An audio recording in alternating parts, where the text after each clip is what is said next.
Hello, everybody, and welcome to the Round 8 review after the Brisbane Lions beat the Blues 15 goals 10, 100 to 11 goals 8, 74. You got to laugh. It's the only way. It's the only way to get through.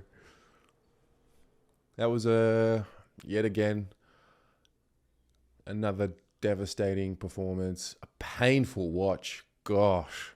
It's painful at the moment. It's and it's the same shit. Round 8 2023, and it's the same shit as last year, the year before, and the entire journey. And I don't even know what to say. And I don't even know, this would just be, I don't know. I'm lost. I'm lost for trying to understand and trying to latch onto, are we moving forward? Like, is there a purpose to move forward? Like an obsession to move forward and develop? Is it too early to say that there's just been no progression at all from last year?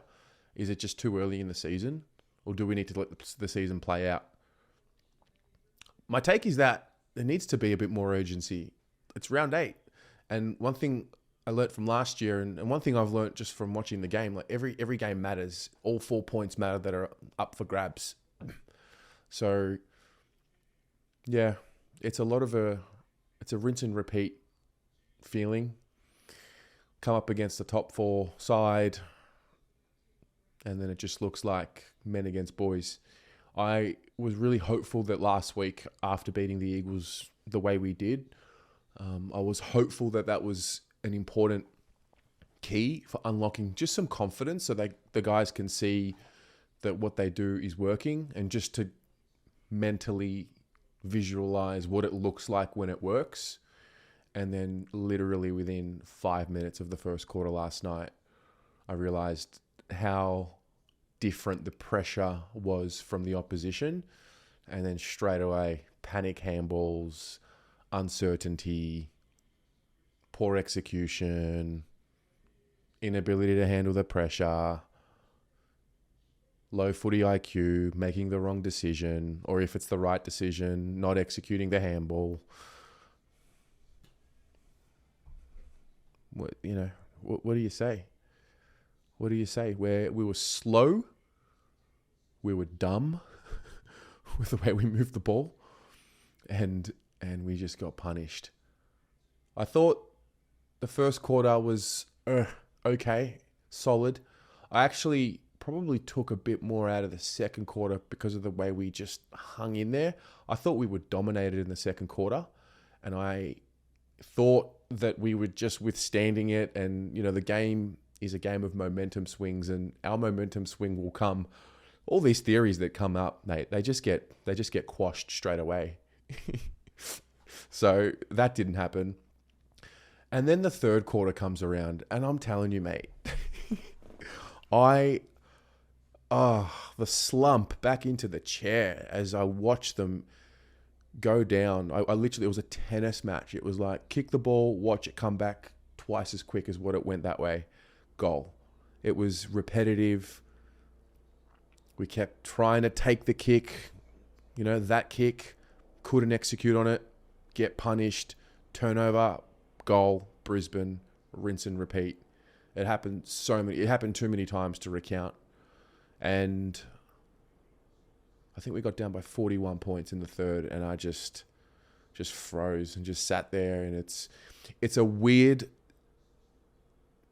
disappointing feeling, but it's also, this is so strange to say, there's a comfort in it because it's all I've ever known. There's a comfort in it because I know how to handle poor losses. I know how to handle going down by 40. I've seen it so many times. And then you're just left wondering, what are they doing? What is the preparation like? How focused is the preparation? How focused was the off season on getting it right? These are not issues that are new. Inability to handle pressure, it's not new. So I'm left wondering, what are they doing week to week? Who's putting in the extras? Are they all putting in the extras? The balance in the conversation last night between, it's the coach's fault and it's the player's fault, I think is a really interesting one, because from my lens, like, I feel for Vossi at times, because, like, imagine you're in the coach's box. The game plan is the game plan, whatever it is, right? And then you see players handball to opposition players. You see kicks turned over. You see handballs go just half a meter to the right of a teammate, and it forces a turnover. And you're left wondering, like, what's he going to do? What would any coach do when your players fail to execute the fundamentals? And then going back to the preparation, are we really talking about basic handballs and basic kicks at this point of the group? Is that for real? Are we seriously talking about that consistently? Because that's the theme of 2023 so far. The theme is the way we execute with ball in hand.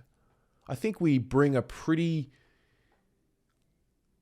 solid, solid approach to the contest. I think I can almost tick it off. I don't think we have too much of an issue winning the ball. And that aligns with Vossi's philosophy of it all starts at the contest. But what happens when you get the ball? Then what? And that so far for me is the theme of 2023. The way we use it, the execution. But it's not difficult. It's seemingly not difficult for us on this side of the fence, obviously. But I'm comparing us to the good sides, the top four sides, the premiership contenders, because, we're playing the sport to win a premiership. That's it. That's the reason why we pay footballers to play football for the football club, so we can win premierships and be successful on field. And so when I see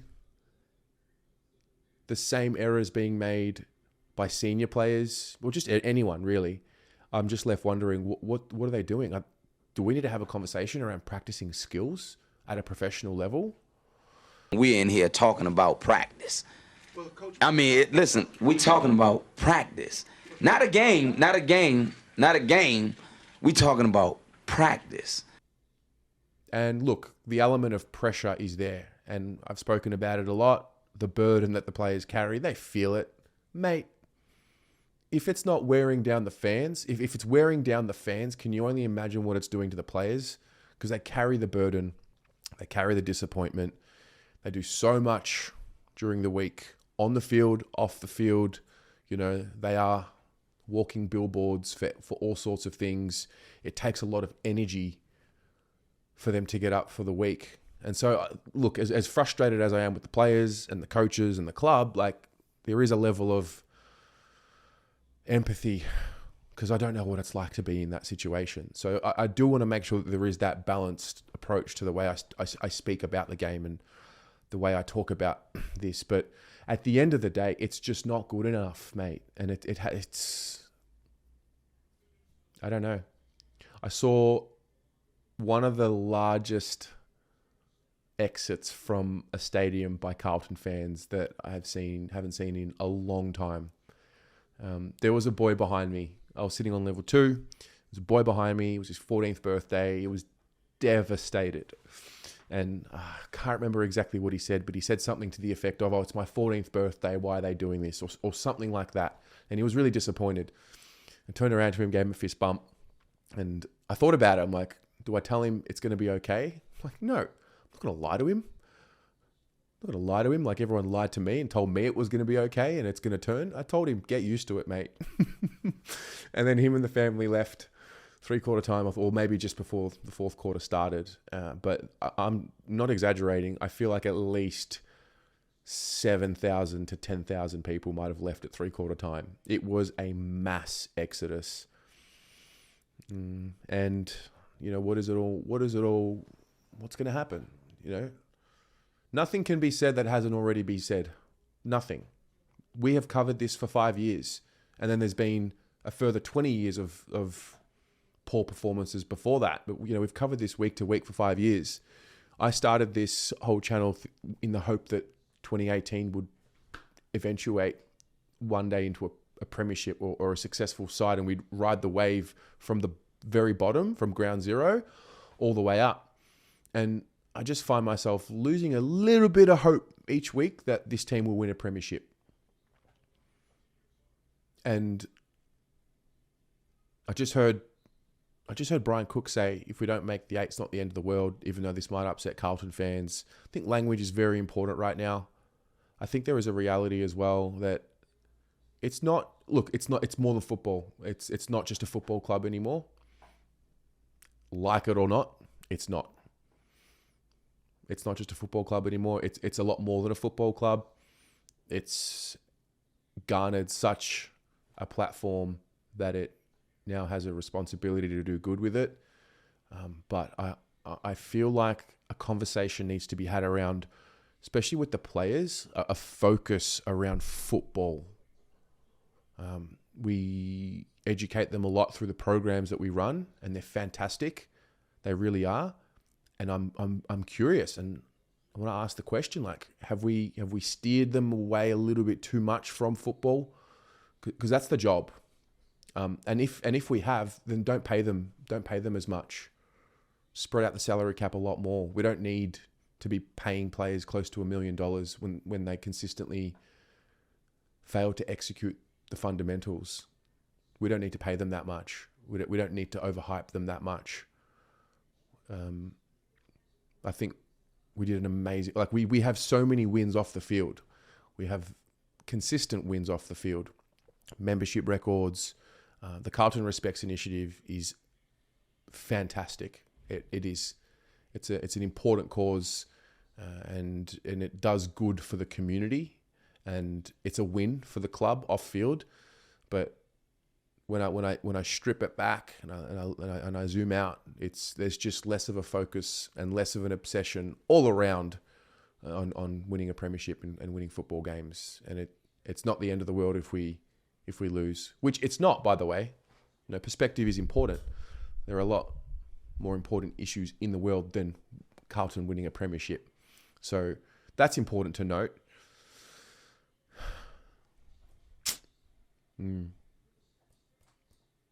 Are they going to evolve? Are they going to push through? There's a barrier that they just haven't pushed through. Is this the best of them? Is this it? Have we overestimated their ceiling of what they're capable of? Is it really just as simple as, we've got to tidy up our disposal and we'll be all right? Because we consistently fail to tidy up our disposal. Now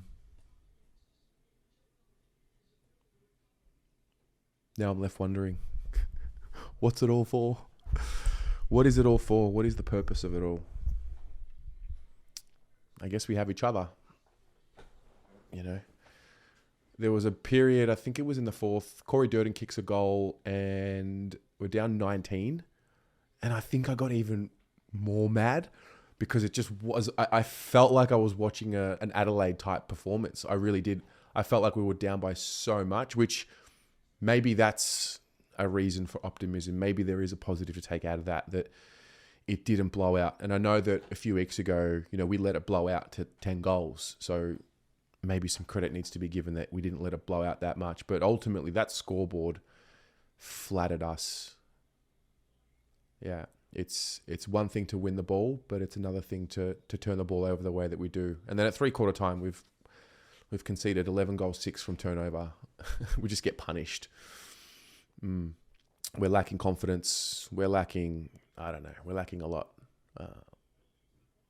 I think it's a mental barrier.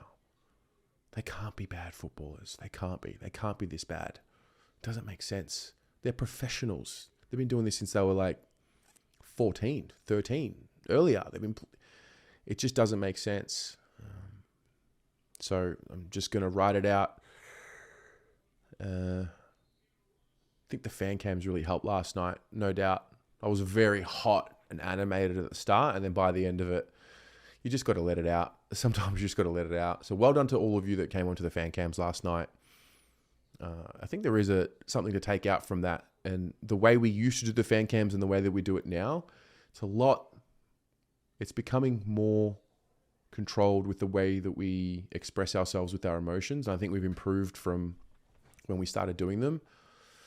And that is important because I know that the fans, like we do need to evolve as well. I don't know. I don't know what to say. Player of the game, I thought was Adam Chera. Congratulations to Sam Doherty on 150. There are a couple that did their job. Only a couple. Probably those two. Thought Matt Kennedy did pretty well. I'd have Matt Kennedy in my top 3 from last night. And he played a quarter and a bit, whatever it was. And so what now? Like, do you have to make statements at the selection table? Do you have to drop leaders? Our vice captain, Jacob Wiedering, is a shell of himself right now. And I'm losing faith in his ability to lead us on the field. It almost looks like he needs to take a break from football. Our other vice captain, Walshy, won a lot of the ball, tried his guts out, consistently failed to execute the basics at times. And so, and Cripps just didn't have a good game at all. So that's the captain and the 2 vice captains, and we just didn't get enough impact from the 3 of them on the field. And what do you expect from the rest when your leaders can't perform at the level that they need to for whatever reason? You know, life is happening, real issues are happening, it's a struggle, and it's affecting their on-field performance. Yeah, I'm just left wondering what's happened to them. Yeah. Anyway, how do you feel? I don't know what this game in particular will mean in the context of the long term, but I had this feeling after the game last night that it was going to be a significant result in the story, and I don't quite know why just yet. But there was a death of sorts, football terms wise. There was I don't know. Inside of me, I felt it. There was something left me last night from that game, from this team, and I can't quantify it just yet. But there was a really different feeling after that game. It was like, was it just another layer of hope that was removed? Was it just another layer of faith that was removed? I'm not sure, but I don't know. Anyway, share with us your thoughts in the comments below. We'll read through them. Got to improve. That's all I can say. Go Blues.